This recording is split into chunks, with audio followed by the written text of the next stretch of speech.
I'm Todd Arrington. I'm the site manager down at James A. Garfield National Historic Site. Very happy to be here again. I apologize for the technical difficulties. I was just saying to Tracy that, I think this is like the 12th year we're doing this monthly program series. I've done a lot of these, and I think this is the first time I've ever had a technical difficulty. So really, I still think that's pretty good. Instead, Jason was kind enough to print off a copy of the speech for me. So I think I can still probably, muddle through this without the graphics. It's November, of course. So, of course, we have Veterans Day this month.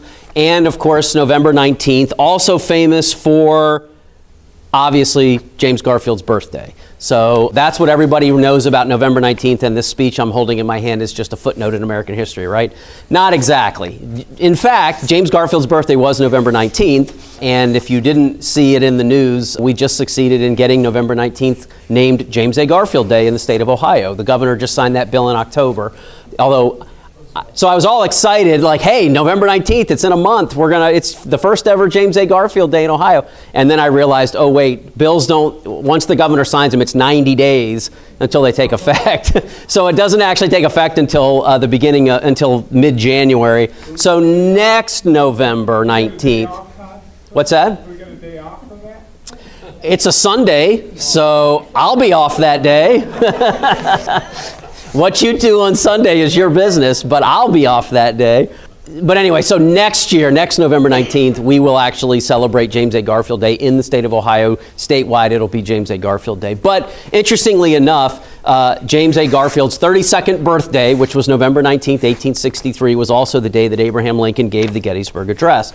So what I'm going to do for you today is, again, without the screen, I'll just read the address to you. But what I'm going to do is just kind of go line by line and talk to you a little bit about, what does this mean exactly? What is Lincoln trying to say here? And I certainly don't mean to put words in the mouth of Abraham Lincoln, but I think we have a pretty good idea of, we have one of the most studied speeches in human history. We have the president who delivered it, who is the second most written about figure in human history. Anybody know who the first is? Napoleon. Jesus Christ. Yes, that's right. Jesus and then Lincoln. I'm not sure where Napoleon falls on that list, but it's a good guess. It's a good guess. He's got to be up there too. So, there's a lot to say about, what was Lincoln really saying. And remember, this speech, if you remember this speech from your high school history classes, it's less than 300 words long. It's only about 272 words. So what is Lincoln saying here in such a brief address that takes him maybe 2 or 3 minutes to read? It's so short that there is no photo of him actually standing there giving the address because, of course, with the relatively rudimentary state of photography at that point, it took a lot of time to get everything all set up to take a picture. So by the time Lincoln had finished, by the time the photographers were set up to take a picture of Lincoln reading the Gettysburg Address, he'd already finished. We have no photos of him actually reading the address. There is one photo of him on the platform at Gettysburg, and I don't know if it was taken before he spoke or after, but it's the one photo that we are 100% certain does show Lincoln on the platform at Gettysburg. In recent years, there was another one that they thought maybe showed Lincoln, and I believe that one showed a figure on horseback, because we know that Lincoln and all of the dignitaries rode from the town square there in Gettysburg, which, by the way, is round. Why they call it the square, I still don't know after all these years, but it's round. It's a traffic circle, basically. But he stayed in the home of David Wills, who was a local attorney, one of the people responsible for the creation of the National Cemetery, and they rode horses out to the location of the cemetery. So there is another photo floating around out there. You can probably find it online if you Google it, that may show Lincoln on horseback. But again, the other thing you have to remember is, again, because of the state of photography at this point, if somebody is moving when you take a picture at this point, it's kind of blurry. Not like today where, we all have, cameras on our phones that take better pictures than any time in history, take better pictures than cameras that existed in 1863 or cameras that existed in 2003.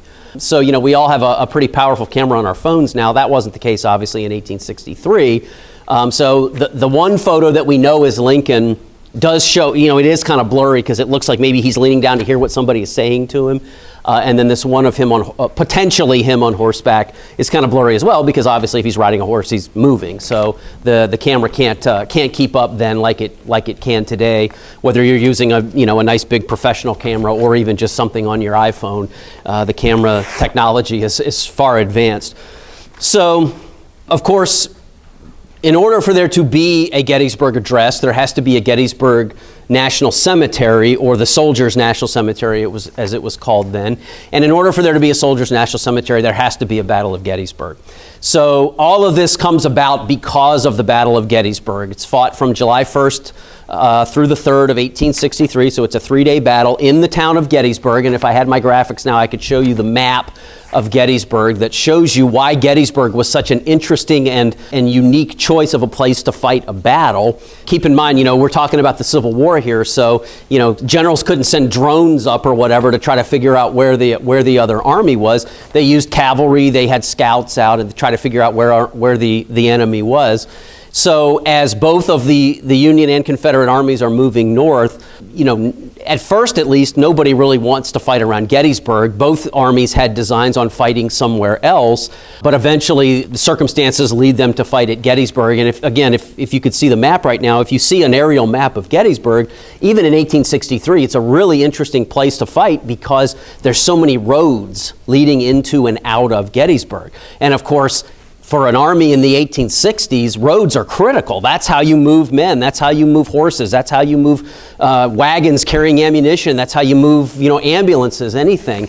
You got to have roads to get into and out of those towns. Not like today where, you can fly a helicopter in and land it and load up wounded and then carry them right back out. And so that's really one of the primary reasons that Gettysburg was where this battle was fought, was because of the roads. So the battle goes on for 3 days. The Confederates clearly win the first day. The Union clearly wins the second day, although its second day is pretty rough for both sides. And then, of course, the third day is the famous Pickett's Charge, where Robert E. Lee sends about 12,000 men across about a mile of open ground, and they are pummeled and end up losing the battle. So the battle ends after 3 days. Casualties are very high. It's the bloodiest battle of the entire Civil War. The casualties are actually very interesting in this battle in that they're almost identical. Both sides lose somewhere a little over 22,000 men. Now that's killed, wounded, captured, and missing. That's all the categories that make up casualties.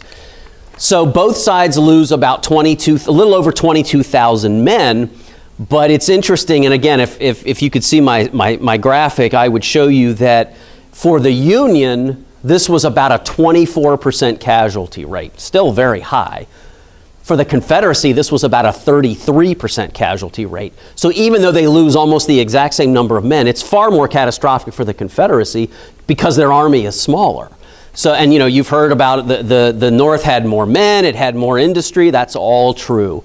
And that really came to pass in 1864 when Ulysses S. Grant comes to the East, becomes the commander of all Union forces, and does some very bloody calculus and realizes we can afford to lose a lot more men than they can, so we just need to keep pounding them and pounding them and pounding them until we beat them into submission.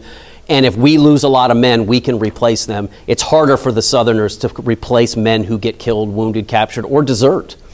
And that's where we get the sort of the slugfest down in Virginia of 1864 that eventually leads to the surrender of the Army of Northern Virginia in April of 1865. And then a few months after that, the actual, true end of the war. So Gettysburg is kind of held up. It definitely is the bloodiest battle of the war in terms of casualties. And even when I was growing up and learning about the Civil War and learning about the history of this battle, it was referred to as the turning point of the war. It was referred to as the high tide of the Confederacy, meaning, this was the time when the Confederacy had the best chance to win. And then once they lost this battle, it was all downhill from there. That's a somewhat simplistic view that I used to subscribe to, but as I've gotten older and wiser, I've also realized that, boy, there's a lot of important stuff going on out in the Western theater, too. up to and including the day after the victory at Gettysburg, when Ulysses S. Grant effects the surrender of Vicksburg, which is one of the Confederacy's last outlets on the Mississippi River.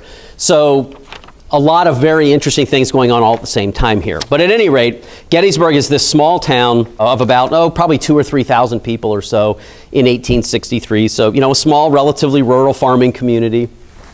Not at all prepared for, over 100,000 men to meet there and fight over the fields for the next 3 days, and certainly not prepared for what comes after the battle.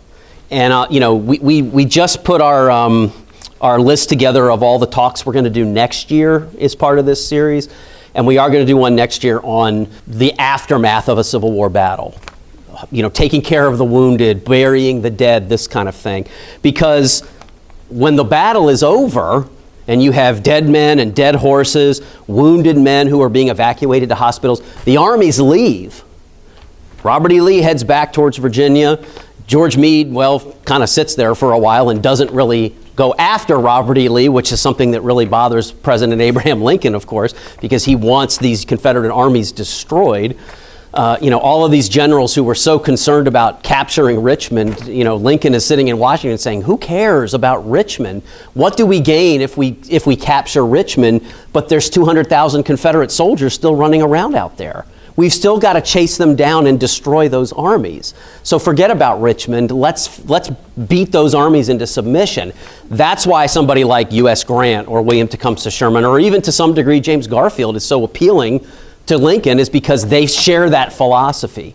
They're not so consumed with capturing Richmond. They're much more concerned about destroying Confederate armies in the field. But at any rate, when the armies leave Gettysburg, they leave behind thousands and thousands of wounded men, dead men. You've got of the 22,000 or so casualties on each side. Both sides lose thousands of men just outright killed on the field. 3,000 or 4,000 men just killed outright that have to be buried. Northerners and Southerners. So there's this huge amount of work that has to be done when the armies retreat that is left to soldiers that are left behind, left to organizations like the U.S. Sanitary Commission to try to come in and do what they can. And of course, it's also left to the citizens of the town of Gettysburg to bury the dead, to clean up, to try to put their town and their lives back together after the battle is over. So, of course, there's this movement to, of course, soldiers have to be separated. So, Union soldiers over here, Confederate soldiers over here. And of course, we're not so concerned about the Confederates if we're living in Gettysburg, because we're Unionists, we're Pennsylvanians, we're Northerners. But all of these dead Union men who are killed outright on the field or who die later from their wounds, because of course we're talking about fairly rudimentary medical care that was available to these guys. A lot of soldiers who are wounded eventually die because they can't get the medical care that they need, or even if they get medical care, we're not quite so sure yet about this whole idea of germ theory. We don't think that really exists. You can't see germs, so they must not be there. So we're just going to keep hacking off limbs with the same, scalpel or same bone saw we've been using all day long. And a lot of these guys die of infection. And by the way, that's what happens to James Garfield, too. In 1881, when he's president and he gets shot, he doesn't die of bullet wounds, he dies of infection. But at any rate, there's a lot of work that needs to be done around Gettysburg, and a lot of rather prominent, concerned citizens of the town start to develop this idea that there really should be a burial ground for these Northern soldiers that have died on Northern soil, fighting against the Confederacy, fighting to save the Union, but also to end slavery, because it's 1863. It's July of 1863 when this battle takes place. The Emancipation Proclamation goes into effect on January 1st, 1863. So whether Northerners like it or not, and plenty of them don't, the North is now fighting not only to preserve the Union, but also to end slavery. So Lincoln has made the war into something much bigger. It has become a crusade, really, not only to keep the country together, but also to put the country back together better than it was when before the war started. And the way to do that is to end slavery.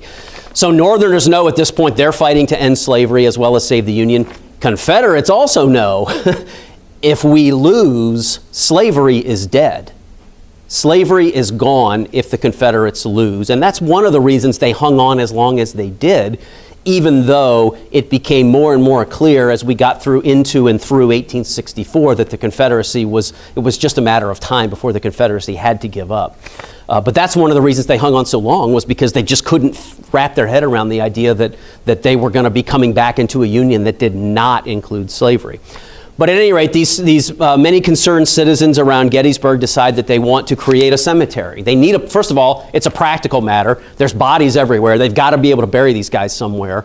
But Gettysburg is somewhat unique in that it is a Civil War battle fought on Northern soil. Remember, a lot of the battles that take place in the Civil War, not all, but a lot of them, most of them, the bulk of them take place in the South. You have Antietam, of course, in Maryland, which was a border state, so you could kind of call that North or South. It was considered an invasion of the North. You have Gettysburg, of course, fought in Pennsylvania. No question that's a battle fought on Northern soil. And one of the objectives that Robert E. Lee had when he decided to invade the North was to just take some heat off of the Southerners, the civilians and the farmers in the South, to give them some time when they didn't have to constantly worry about armies traipsing all over their fields or destroying their crops or whatever. So this is a unique battle, at least in the minds of the people of Gettysburg, because this is fought on Northern soil. These Union soldiers have died fighting for the Union in a Union state on Union ground. And a lot of those soldiers, by the way, were Pennsylvanians. They were native Pennsylvanians fighting in their native state against the Confederacy. So the idea starts to come about to create a cemetery for these soldiers. And so a piece of ground is secured adjacent to what's called the Evergreen Cemetery, still there today, which was basically like the town cemetery for Gettysburg. It was where, where residents who died were often buried. So that cemetery still exists today. There was ground adjacent to that was basically taken up for this new Soldiers National Cemetery. So they start reburying bodies. They get support from all of the northern states. The governors of all the northern states commit, some of them commit money, but certainly, commit their good wishes toward the idea of building this cemetery for Union soldiers killed in this battle. And then they start putting together a ceremony to dedicate the cemetery. And of course, it's obvious who they want to come and give the keynote address. And it's not Abraham Lincoln. It's Edward Everett. Yeah, anybody know? Well, first, you might know who Edward Everett was. He was very, very prominent. He was from Massachusetts.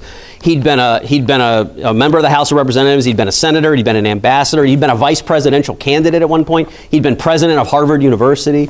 He was a very, very prominent orator. And of course, in the era before, Netflix and this kind of thing, oratory was something that people went and heard for not only to learn, but for entertainment. It was entertainment. And so orators, speakers were very highly sought to come and give talks, give addresses as a form of entertainment. And Edward Everett was one of the best. So Edward Everett from Massachusetts is invited to come to Gettysburg and give the keynote oration at the dedication of this cemetery. So the ceremony is set for November 19th, 1863. On November 2nd, so 2.5 weeks before the ceremony, David Wills, who I've already mentioned his name, he was a lawyer in Gettysburg, had a house right there on the square, which is again round, had a house right there in the center of town, and was also involved in the effort to establish the cemetery, the Soldiers National Cemetery for Union soldiers killed at Gettysburg. Wills sends a letter to President Lincoln and invites Lincoln to attend this ceremony and offer, and this is a direct quote from Wills' invitation, a few appropriate remarks. And boy, did Lincoln take that to heart. Because as I said, the speech is 272 words or something like that. So Lincoln says, yes, he will come. And you have to wonder, was inviting Lincoln kind of an afterthought? I mean, it's 2.5 weeks before the ceremony, and they just finally get around to inviting the President of the United States. Hey, they've got Edward Everett. He's the greatest orator in the land at this point. We'll maybe throw an invitation Lincoln's way, and maybe he won't come. But of course, Lincoln decides to come, and he starts working on what he wants to say. And Lincoln views this as an opportunity. It's an opportunity to really look at this battle, which again is the bloodiest battle of the entire war. Of course, the war is still going on. So at this point, nobody knew it would end up being the bloodiest battle, but they knew even then this was a major battle. It was a major watershed moment for the Union because the Union was able to win this battle. The Union, in the Eastern theater had some struggles since the beginning of the war. This was the theater where, so many different generals came about and got obsessed with capturing Richmond. In the West, where you had guys like Grant and Sherman, they were winning victories really from the time the war began straight on through. So in the West, the Union had done fairly well up to this point in the war. Not so in the East. But Gettysburg is, again, it's in a northern state. It's, 90 miles from Washington, D.C. This is a major victory. This is a watershed moment. And in Lincoln's mind, it is a perfect opportunity to reframe what this war is really all about. Yes, he's already issued the Emancipation Proclamation. It's been in effect for a year. Yes, we've got U.S. colored troops now already fighting for the Union, but this is an opportunity in Lincoln's mind to really remind the American people, what are we doing here? Why are we fighting this war? There's a very strong peace movement in the North, of people in the North saying, this isn't worth it. Too much bloodshed, too much destruction, too expensive. Let the South go. Who cares if they want to be independent? Let them do their own thing. Obviously, that is not an attitude that Lincoln agrees with. And in fact, in Lincoln's mind, this is a domestic insurrection. This is not a case of fighting a foreign country, even though the Confederates view themselves now at this point as another country, and they're fighting to become another country. They're fighting for independence from the United States. But Lincoln's view is that constitutionally, a state, once it's a state, is always a state. It can't just pick up and leave when it doesn't like the way something is going or for whatever reason. So this is a great opportunity at Gettysburg for Lincoln to kind of reframe what he's going to say, or what the war is really all about, rather. But it's also, again, he's invited to give a few appropriate remarks, and he really takes that to heart, and we'll see that here in a second. So November 19th comes, Lincoln comes to Gettysburg the day before, spends the night in David Will's house. Again, Will's the guy who had written the letter of invitation. And then on the day of the 19th, the procession rides up to the cemetery. The cemetery, by the way, is not finished at this point. There are open graves, within sight and within smell of the platform where the Gettysburg Address is given, where this ceremony takes place. If you go to Gettysburg today, you walk through this cemetery and it's beautiful, and of course the grass is green and the headstones are all there. That is not at all what it looked like on November 19th, 1863. It was still a work in progress. There were people still burying bodies at this point. They're still trying to identify soldiers. They're still trying to figure out what state they're from. Nobody wore dog tags in the Civil War. So you better hope that a body that you come upon has something in its pockets to identify it, a name on a Bible or something, or maybe a photo of a loved one, anything that can help you identify who this person is. Because there's no other way to figure out who they are, unless they've had the foresight to maybe, pin their name inside their jacket or something like that in case they get killed. But there's no, standard form of identification at this point. So we have, what we have here is we have this, this beautiful cemetery today, but in 1863, it was still a work in progress. There were literally bodies being buried as Lincoln was delivering the Gettysburg Address. So on November 19th, they go up there, and of course, again, we know Edward Everett does the oration. It goes on for 2 hours, and anybody in this audience who knows a word of that speech, come on up and let's hear it. Does anybody know a word of Edward Everett's address? I don't. He recounted the battle in great detail, very dramatic flourish. It's not to say it wasn't a good address. It probably was a very good address, but of course nobody remembers it because of what came after it. If you go online, go to Google or whatever search engine you like, you probably can find, I think I've found it before, the address that Edward Everett gave. But nobody remembers that now. How many of you had to stand up in front of a class, though, in 11th grade history like I did, and recite the Gettysburg Address? Yeah, probably. I'm sure I'm not the only one. By the way, I went to high school in Gettysburg, Pennsylvania, so that's probably part of the reason I had to do that. But anyway, that's my hometown where my mom and dad still live. So good place to grow up if you're interested in history. Or maybe I should say it's a good place to grow up, and then you can't help but be interested in history and can't help but be interested in going to work for the National Park Service, I suppose. But at any rate, Edward Everett delivers this magnificent oration for 2 hours. And again, remember, it's like watching a movie today. You know, you sit down in your living room and you turn on Netflix or whatever and you watch a movie.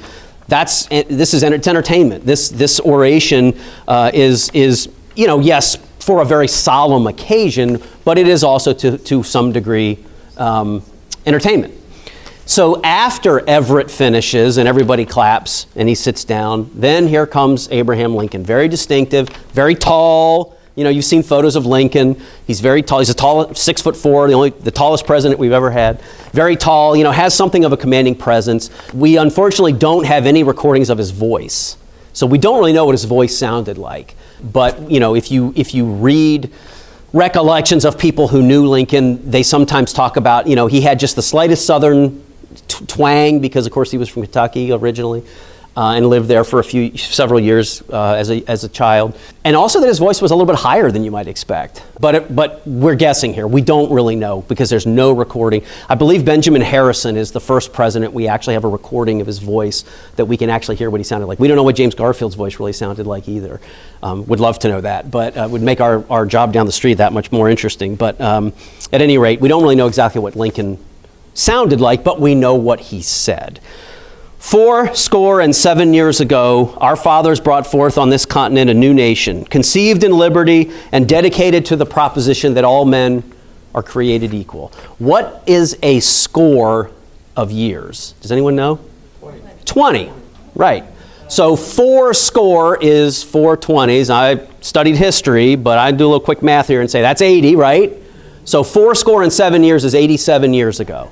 So 87 years ago, our fathers brought forth on this continent a new nation. Can anybody do quick math or pull out your phone and get out your calculator and tell me what is 1863 minus 87? 1776. So Abraham Lincoln in the Gettysburg Address is dating the creation of the United States not from 1787, the Constitution. He's dating the beginning of the United States from the Declaration of Independence because it's the Declaration of Independence that says all men are created equal. Today we'd probably say all people, all humans. And we know, by the way, that the idea of all men in 1776 pretty much meant all men, right? All white male property owners are created equal, and everybody else can figure it out for themselves.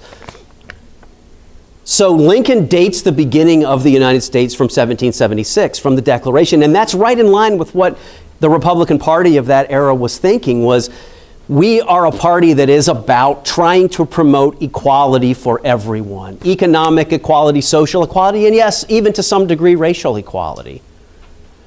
So it's very telling, very interesting that Lincoln dates the beginning not from the Constitution, but from the Declaration of Independence. It was the Declaration that Lincoln and most Republicans revered even above the Constitution.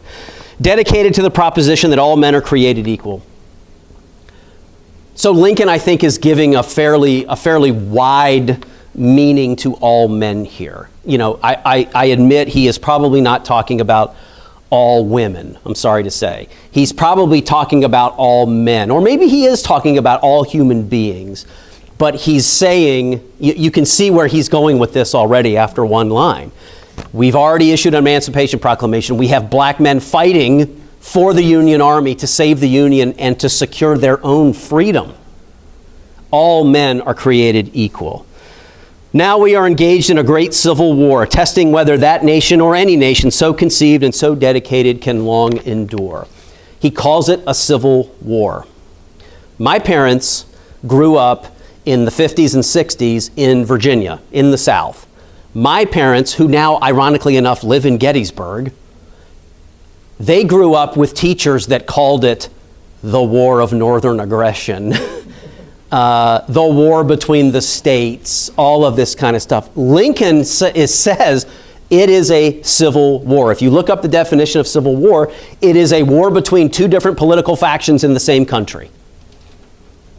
This is a civil war. It's not a war of northern aggression or southern aggression. It's not a war of secession. It's a civil war. He calls it what it is. Testing whether that nation or any nation so conceived and so dedicated can long endure. Can this radical idea of democracy, can it succeed? Can it endure? Can it endure this test that it's now experiencing? A civil war that means to tear it apart. Can we make it through this? Is democracy strong enough to survive? We are met on a great battlefield of that war. We have come to dedicate a portion of that field as a final resting place for those who here gave their lives that this nation might live. So again, acknowledging the sacrifice that soldiers have made, that Union soldiers have made to try to keep the country together, to try and to ensure that the nation does in fact survive. It is altogether fitting and proper that we should do this. But in a larger sense, we cannot dedicate, we cannot consecrate, we cannot hallow this ground. The brave men, living and dead, who struggled here have consecrated it far above our poor power to add or detract. What do the dead need from us? Nothing. Absolutely nothing. What do we need from them? We need to know why they fought. We need to know why they died. We need to know why they were willing to put their lives at risk for this idea, for this nation, so that this nation might live. It is for us, the living, rather, to be dedicated here to the unfinished work which they who fought here have thus far so nobly advanced. It is rather for us to be here dedicated to the great task remaining before us, that from these honored dead we take increased devotion to that cause for which they gave the last full measure of devotion. That we here highly resolve that these dead shall not have died in vain, that this nation, under God, shall have a new birth of freedom, and that government of the people, by the people, and for the people shall not perish from the earth. The most important, in my view at least, phrase in this whole address, a new birth of freedom. Yes, that is an obvious reference to the fact that we must rid ourselves of this scourge of slavery. We have issued an Emancipation Proclamation. We have black men fighting for us. Now it's time for us to be who we say that we are. We say that all men are created equal. What does that mean? Who is that for? Is it only for white men? Is it only for men who own property? What about women? What about people from other parts of the world who want to immigrate here? All men are created equal. This is what we're fighting for, this new birth of freedom, so that we renew our commitment to democracy and we get rid of the thing that has been a thorn in our side for so long, and that, of course, is slavery. But it can't just be about getting rid of slavery. We've now got to make sure that we really become who we say we are. We've been telling people for 87 years, everyone here is equal. Is that really true? Have we lived up to that? Not really. Equality before the law is what Lincoln is talking about here. It doesn't matter if you're black or white. It doesn't matter if you're male or female. It doesn't matter if you're native born or come from another land. It doesn't matter if you're tall or short or fat or skinny or whatever. Everyone is equal before the law. We all get treated the same. We all get treated the same. That's equality before the law. It seems so obvious to us now in 2023, of course, that yes, equality before the law. Everybody is the same in the eyes of the law, right? Sure, naturally, of course. This is America, yes. But it wasn't so obvious in 1863. And that's really what Lincoln is saying is, we claim to be one thing, now we need to become it, because so far we haven't done it. We are not here merely to save the Union. We could do that by telling the South, you know what? You're right. You guys go do your thing, we'll do ours. You want to have slaves? Have slaves. No problem, we'll back off. But then we're not living up to who we say we really are. So it's time for us to put up or shut up. That's basically what he's saying. It's time for that new birth of freedom. It's time for us to start treating everybody equally. It's time for us to give the vote to everyone, or at least all men at this point. Sorry, ladies, it's still a few decades in the future for women's suffrage, but it does eventually get there. And by the way, isn't that just the greatest thing about this country, in my opinion? Yes, I know Lincoln is referring back to the Declaration of Independence and the idea that all men are created equal. But think about our Constitution. What is the greatest thing about the Constitution? You can change it. It can be amended. We are not forced to live under rules and laws that were in effect 200 years ago. The document is living, it's breathing, it can change with the times. As Americans become different people. There's some Supreme Court justices will argue with you. No question. And I am not touching that with a 10-foot pole, please and thank you. But you're absolutely right. You're absolutely right. And there are differences. There are originalists who say it says what it says, it means what it means, and that's that. But if that was really the case, would we be able to change it? I don't know about that. Anyway, isn't that one of the most brilliant things, though, that the Founding Fathers came up with? The Founding Fathers acknowledge that they were not perfect. We can create this document, we can create this system of government, but we need to put some mechanism in there by which we can change it if we think something needs to be changed. And that's brilliant. And that is what Lincoln is arguing here for, is using the principles of 1776, all men are created equal, and applying them to the Constitution of 1787 so that we make sure that everyone is treated equally as a citizen and all citizens have the same rights. That's really what he's saying. Now I did, and of course this would have been a lot more dramatic if you all didn't have a copy of the speech in front of you, but I did purposely leave out one line, of course. You may have caught it. The world will little note nor long remember what we say here, but it can never forget what we did here. Well, I hate to say it to Abraham Lincoln, but he was wrong on this regard, because the world has obviously long remembered what he said at Gettysburg. As I said, it is one of the most studied speeches in human history. It is less than 300 words, and yet he encapsulates all of these incredible ideas into just these very few words. Now, Lincoln wasn't sure how this speech would be remembered. He wasn't sure how it had played with the audience. Again, it's very brief, so people maybe are a little, when he finishes and sits back down, kind of like, is that it? Do we applaud now? They're not sure if he's done. Is this really all he has to say? And, so he kind of goes back to Washington wondering, did that fall flat? Did I kind of blow this opportunity? And shortly thereafter, he gets a note from none other than Edward Everett, the keynote speaker. And Everett, who again spoke for 2 hours, gave this very flourishing, dramatic speech, told Lincoln in this note, "I should flatter myself to think I came as near to the point in 2 hours as you did in 2 minutes." So even Edward Everett sitting there realizes that, wow, what he said is really what this is all about. And he has done more to move the cause forward in 2 minutes than I did in 2 hours. And Everett acknowledges that to Lincoln. So I think that says a lot too. So again, we revere Lincoln, rightfully so, but in this case he was wrong and he was human. He was not perfect by any means. The world will little note nor long remember what we say here. Obviously that's not the case. We remember this. If you go to Washington, D.C., if you go to the Lincoln Memorial, there are a couple of different passages from speeches of Lincoln's around the memorial, and the entire text of the Gettysburg Address is right there inside the Lincoln Memorial. And so, I think that, and how many millions of people go see that every year and see the Gettysburg Address carved right into the wall there. It's pretty powerful. So yeah, so we can say Lincoln was right about a lot of things, but in this case he was wrong. That, he didn't think people would really remember or care that much about what was said. And of course, that obviously was not the case. We're still talking about it here today in 2023. So at this point, I'll stop. I'll see if anybody has questions. I apologize for the technical difficulties.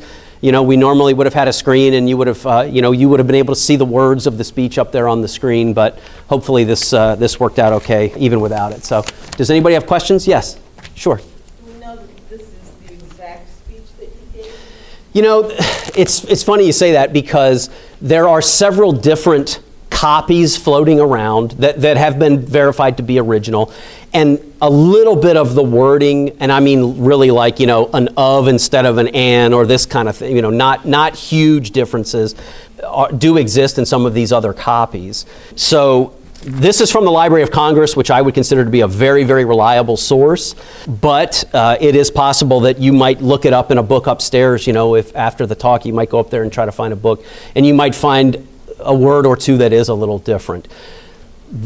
Lincoln made several copies, and because, some people, in fact, if I remember correctly, one of his secretaries asked him for a copy, probably recognizing that this was a very important speech, even though it was so brief. And so Lincoln did make additional copies.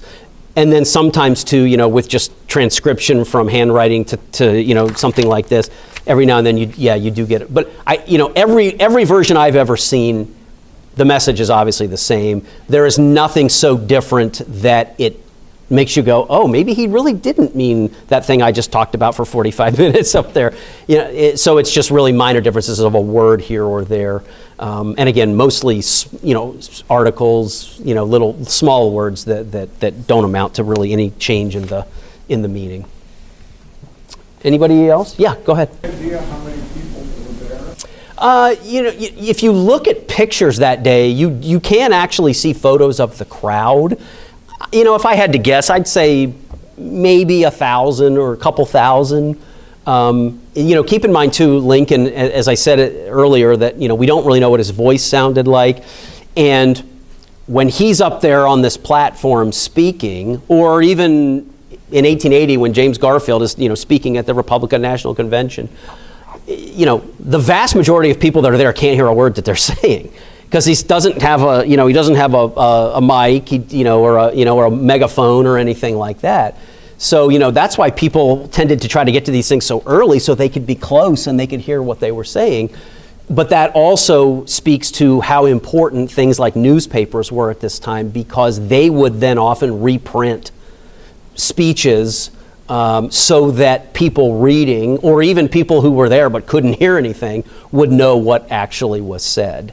But yeah, the vast majority of people that were there that day probably could kind of, oh yeah, that's him, all right, but probably couldn't hear very well what, if at all, what he was saying. And that was the case up until, well into the 20th century, until you started having the development of things like sound systems where somebody could speak into a microphone and amplify their voice. Sure, go ahead. What was the reaction of the media, like the newspapers, Yeah. the reporters, to his speech? Well, it depends, because at this point in American history, people talk today about biased media one way or the other. What we have today is nothing compared to this era of American history. Newspapers, and of course there was no MSNBC or CNN or Fox or whatever. There was no Twitter to follow, none of that. So the only way to really know what was going on was to read the newspaper. And newspapers in this era were highly partisan. They were very often very openly allied with one party or another. This is a Democratic paper. This is a Republican paper. So you can probably guess what the reaction was like. The Republican papers thought it was great. The Democratic papers said, Lincoln once again proved he's a buffoon. He had nothing important to say. He barely opened his mouth and was done already. There is a newspaper, I want to say it's one of the ones in Pennsylvania. It might be the Harrisburg paper. Anyway, within the last, say, 10 or 20 years, very recent, actually issued a retraction of something they wrote in 1863 about what a joke this speech was that Lincoln gave. So, in 1863, they were obviously a Democratic allied paper, and being a good Democratic organ, they were opposed to Lincoln, and so they savaged the speech and said it was terrible. And then, here 125 or 30 years later, they issue a retraction saying, oh yeah, maybe we got that one wrong. So yeah, the media reaction was about what you'd expect. Republican papers, by and large, lauded it, and it was a great example of Lincoln's brilliance and oratorical skills. Democratic papers thought, oh, this was terrible. What a waste of time. Why'd they even invite him? So, yeah, go ahead. So in this cemetery, so there were no Confederate soldiers Oh. that are in it? I've just been a long time Sure. since I visited there, so I don't remember that.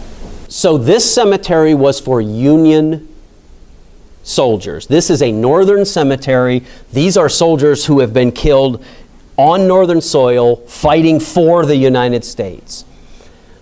Confederates who were killed or who died after the battle from their wounds were buried, mostly kind of where they fell.